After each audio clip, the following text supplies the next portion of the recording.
আসসালামু আলাইকুম, স্বাগতম মেডিসিন টক বিডি চ্যানেলে। আজকে একটি বহুল ব্যবহৃত একটি মেডিসিন নিয়ে আপনাদের সামনে হাজির হয়েছি, যেটা হলো জিঙ্ক 20। এটা একটি জিঙ্ক ট্যাবলেট, এসকেপ ফার্মাসিউটিক্যাল লিমিটেডের একটি প্রোডাক্ট। সাধারণত জিঙ্কের সমস্যার জন্য এই জিঙ্ক ট্যাবলেটটি সেবন করা হয়।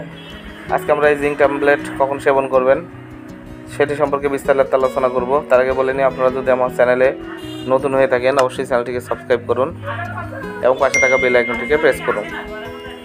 জিঙ্ক ট্যাবলেট, যার প্রতিটি ট্যাবলেটে রয়েছে জিঙ্ক সালফেট মনোহাইড্রেট এর সমতুল্য জিঙ্ক 20 মিলিগ্রাম। এটি এসকেপ ফার্মাসিউটিক্যাল লিমিটেডের প্রোডাক্ট। জিঙ্ক ট্যাবলেট সাধারণত বিভিন্ন কাজে ব্যবহার করা হয়, যেমন ডায়রিয়া পরবর্তী শরীর পুনর্গঠন। ডায়রিয়ার পরবর্তীতে প্রতিদিন একটি করে ট্যাবলেট 10 দিন আপনারা সেবন করবেন। এছাড়া খাবার অরুচি, জিঙ্কের ঘাটতি, শরীর দুর্বলতা, বিভিন্ন ধরনের রোগে এই জিঙ্ক ট্যাবলেটটি ব্যবহার করা হয়।